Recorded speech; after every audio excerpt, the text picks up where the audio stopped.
जीव का जो है उद्धार केवल शरणागति से होती है। जब अपने कर्म धर्म को करते करते और सत्संग में आ जाता है तो सभी धर्मों का हेतु सत्संग है। सत्संग किसका करें, अब इसका भी अनुभव करना मुश्किल हो जाता है, क्योंकि बिरले संत ऐसे हैं जो अनुभवशील होते हैं, वो अपनी क्रियाकर्मों को छिपा के रखते हैं। आज हमारे देश में, भारतवर्ष में मंत्रों का कमज़ोर होना, पाठ पूजा का कमज़ोर हो जाना, मार्ग उचित ढंग से न मिल पाना, यही कारण है कि हमारे सनातन के जो गुरु थे, जो आध्यात्म के हिष्ट पुष्ट गुरु थे, जानकार थे, उन लोगों ने अपने शिष्यों से एक ज्ञान को छिपा लेते थे। आज वही क्रियाएं चलते चलते कलिकाल में लिखित में तो हैं लेकिन नियमबद्ध नहीं हैं, जिसके कारण लोग किसी भी देवी देवता को प्राप्त नहीं कर पाते।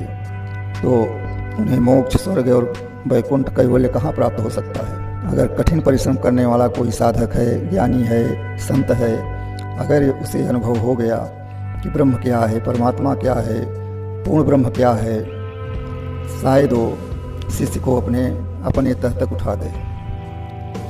लोग स्वार्थवश निहित होकर के अपने स्वार्थ में निहित रहते हैं और शिष्यों पर ध्यान नहीं देते। इसी कारण से हमारा सब मंत्र तंत्र पूजा पाठ कलिकाल में कमज़ोर हो गया है। आज अगर हम परिश्रम करें, जाना चाहें और अच्छे विद्वानों का संगत करें, संतों के संग में रह करके उनके किए गए क्रियाकलाप का अनुकरण करें, अवलोकन करें, तो आज भी हमें आध्यात्म के उच्च शिखर पर पहुंचने का मार्ग मिल जाएगा। इसलिए साधक को चाहिए कि अपनी साधना को मजबूत करने के लिए सत्संग करे, चाहे थोड़ा ही सत्संग करे, लेकिन लव निमेष का भी सत्संग उसे जीवन में महान फल देने वाला है। कुछ लोगों को भ्रम होता है कि स्वामी जी किस माला का जप करें।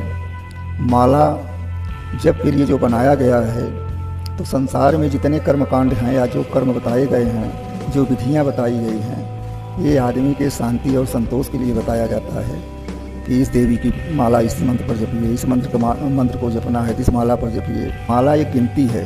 गिनती का अर्थ होता है कि जैसे हमें भूल जाना पड़े, तो हर व्यक्ति तो नहीं भूल पाता। जो असली संत हैं वो बिना माला के ही करमाला में ही अपना काम कर लेते हैं। तो माला रुद्राक्ष या तो तुलसी, जो सुटेबल हो, जो मिल सके आपको सहज ढंग से, उस माला का जाप आप करिए नारायण के नाम का। और कम से कम एक माला, 108 दाने का माला, एक माला का जाप आपको, चाहे तुलसी की माला हो चाहे रुद्राक्ष की माला हो, उस पर आप जाप करिए और नियम के अनुसार समयबद्ध होकर के और श्रद्धा विश्वास के साथ मैं कहना चाहता हूँ कि एक माला ही जाप आपके जीवन को उच्च कोट पर पहुँचा देगा। ये अपना अनुभव है।